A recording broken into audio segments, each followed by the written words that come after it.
Good afternoon, everyone. So today is the presentation of comparative literature, and I am Drashti Joshi, and my co-presenter is Gayatri, and we are going to present on comparative literature in India, an overview of its history. This article is written by Subha Chakraborty Dasgupta. We both are the presenter, and these are some details. These are some points to ponder which we are going to discuss in today's presentation. Introduction about authors, abstract, key points, key arguments and analysis of arguments, conclusion and references. So this is the introduction of author Shobha Chakraborty Dasgupta. She is a visiting professor of Department of Modern Indian Language and Literary Studies in University of Delhi, and she was also a previously professor at Department of Comparative Literature at Jadavpur University, and she has She is editor of Jadavpur University Journal of Comparative Literature, and she also taught at the Tokyo University of Foreign Studies.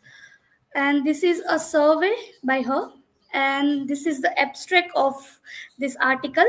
And in this abstract, the essay, this abstract is focusing on the development of comparative literature in India from Tagore's vision of world literature and early British influence to increase focuses on Indian language and the Western.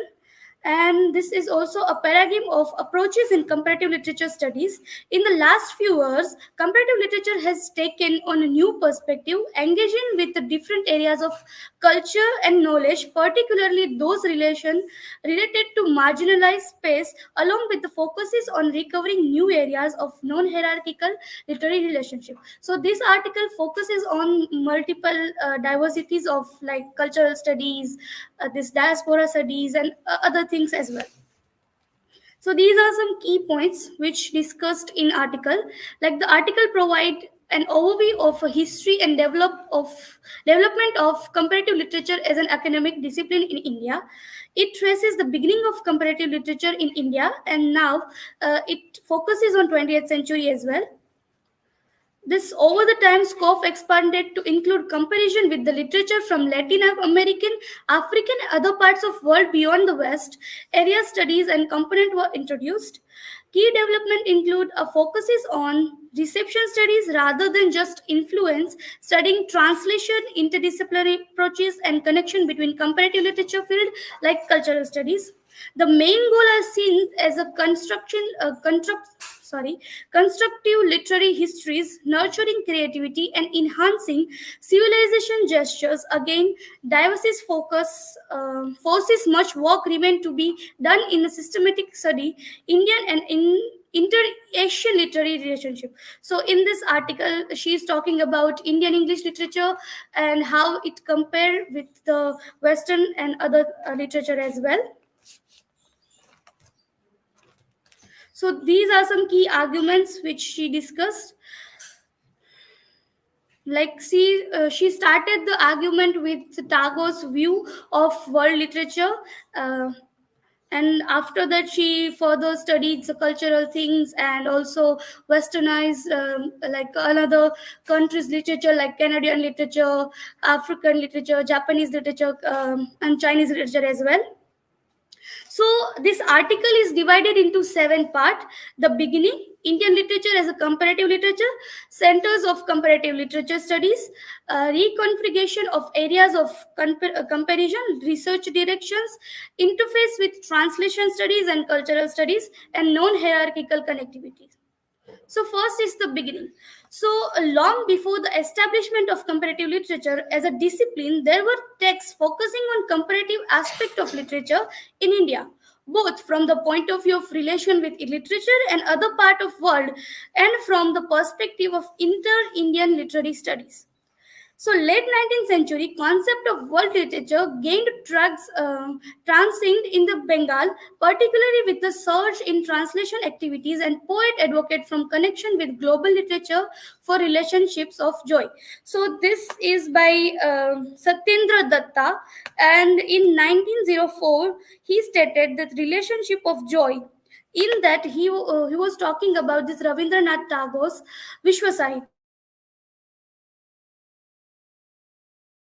talk, Vishwa Sahitya meaning the world literature, and Tagore's use of Vishwa Sahitya and its declaration that it was a commonly referred to as a comparative literature influenced the nomenclature of the emerging discipline. So this is also the view of Tagore's. This critic, Buddhadeva Bose, he also argued against views of Tagore's Vishwa Sahitya, and this beginning of the comparative literature department in the Jadavpur University, it also focuses on the how this Indian English literature, comparative literature started in the Jadavpur University, and also it says that comparison between the Iliad and Ramayana and between Sanskrit and Greek drama, talking about both Aristotle poetics and Bharat Munit Natya Sastra into consideration format the core of section for syllabus. So this Indian literature and comparative literature in this Jadavpur University start about Indian literature and comparative of Indian literature with Western.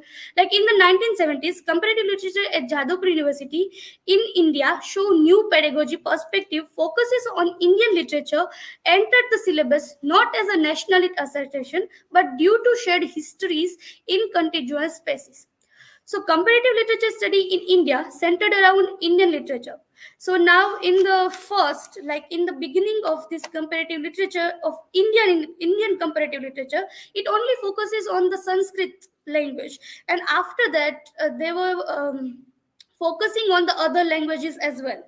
Like in this article, it says that older definition of Indian literature, often with only Sanskrit, the center with the focuses on a few canon texts to negligence of other, particularly oral and performative tradition, had to be abandoned. And after that, Aziz Ahmad emphasized striking the dialectic of unity and difference through linguistic overlaps and historical contexts. Interdisciplinary approach is evident in the comparative studies covering languages, origin, manuscript, culture, and performing tradition, visual art, print culture, and modernity. Delhi University's department has students from diverse parts of India, so that allows them to enter in the varieties of other languages as well. So that's the Indian context of comparison of Indian languages and center of comparative studies. So there are so many centers for this comparative studies. First is Jadavpur University, where they established the department for this comparative studies, and after that it established in 1964 in the Delhi University as the modern Indian language department established. And after that, in the 19th century, Tamil studies including comparison of classic Tamil text with the Greek, Latin and Japanese tradition. In the 1980s and 1990s, other comparative literature centered emerged across India. So there were many centers after this Jadavpur University and Delhi University's establishment of centers, and there are so many centers of this comparative studies. Like for example, in the Punjab University, Dr. Babasaheb Ambedkar University, and Jawaharlal Nehru University, there are also a center of this comparative studies. And after that, in 1999, Dravidian University is also established as they established the Department of Dravidian Comparative Literature and Philosophy. And after that, there is during the period of National Association of Comparative Literature emerged Indian Comparative Literature Association. So this is ICLA, which is established in Jadavpur University, and another is Comparative Indian Literary Association CILA, which is established in Delhi. So these both association worked as a comparative studies, and now they both merged and became the Comparative Literature Association of India, CLAI. So they both merged and became the one association for the comparative studies. So there are so many centers around the globe. Like there is also a center in Gujarat, in Surat. There is a Narmad University, and there is a center for comparative studies. Now, further discussion, I would request my co-presenter Gayatri to complete the presentation.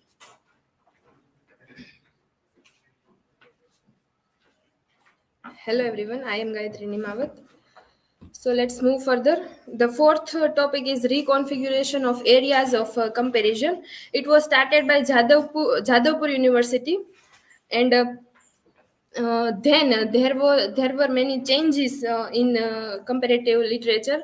In 1980s, Jadavpur University added Gabriel Garcia Marquez' 100 Years of Solitude, and then after Latin African and African literature to the syllabus. Then in 1990s, it introduced area studies on African, Latin American, and Canadian literature, and as well as in Bangladesh. Canadian studies led to a focus on oral traditions within the comparative literature space. Then Chinese and Japanese literature components were outlined with the current research scholars exploring these areas. An area studies module for Pakistani literature was introduced. Then in today time, the department host centers for African, Latin American, and Canadian studies, organizing research and seminars. The curriculum reflects a dynamic approach, embracing diverse global literary traditions.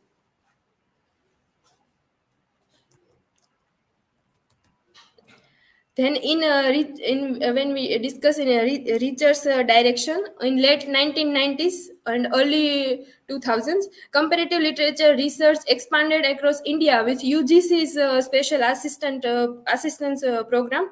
For example, Kolkata University explored 19th century literary relations between Europe and India.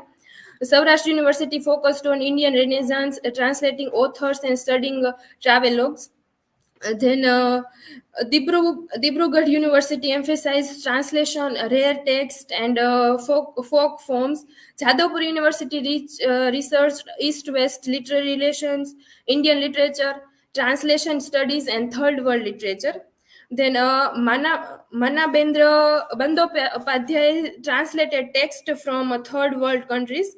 And the area of comparative literature were genres, themes, literary historiography, and annotated bibliographies reshape popular concept like romanticism, offering diverse readings in the Indian context.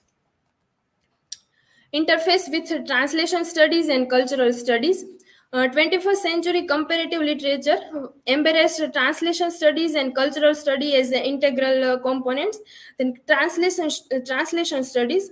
So Hyderabad University pioneered translation studies, and now a common focus in comparative literature departments. Translation seen as rewriting. Jadavpur University has a dedicated center for the translation of Indian literature. And when we talk about interdisciplinary approaches, Delhi University's course explores city and villages themes in Indian literature, delving into human habitat system, ecology, archaeological evidence, and accounts of travelers from different culture. Jadavpur University's performance course studies social behavior patterns through ritual and theater, viewing them in terms of separation and integration. And it also focus on diaspora studies. Some new comparative literature centers established in recent universities engage in diaspora studies and non-hierarchical connectivity. Comparative literature isn't just about studying different literature, it's about connecting them in meaningful ways. Imagine it like exploring a vast landscape of story where each culture is a mountain peak with its own unique view. Studying comparative literature is like climbing between these peaks, discovering how ideas and themes flow between them, creating a richer understanding of both the individual culture and the larger human landscape. This connection isn't about judging who's better, it's about co construction. As Kumkum Sangari said in his article, co construction, sharing histories and building bridges through translation and understanding. We are still exploring this connection, uncovering new literary relationships, and rewriting histories that didn't just focus on single culture. In the end, it's about using literature to celebrate our differences and find common ground, fostering creativity and a more united world. So, in conclusion, comparative literature in India has come a long way from its early days of comparing Sanskrit epic to Greek classics. undergoing decolonization and embracing diverse voice. It now engages with marginalized perspective, inter-Asian dialogues, and the transformative role of translation. Today, it aims to reconstruct literary histories, nurture creativity, and promote inclusivity, contributing to a more connected world through a shared narratives. These are the references. Thank you. Now, if you have any question, then you can ask us.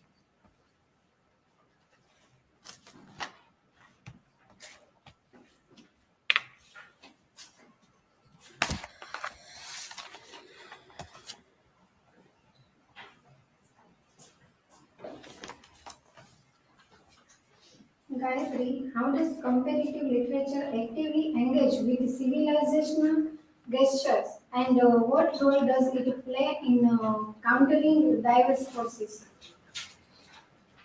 Comparative literature actively engage with civilizational gesture by promoting cultural understanding and unity. Comparative literature is also dealing with and trying to connect the literary diversities and diverse culture. That is the role of comparative literature.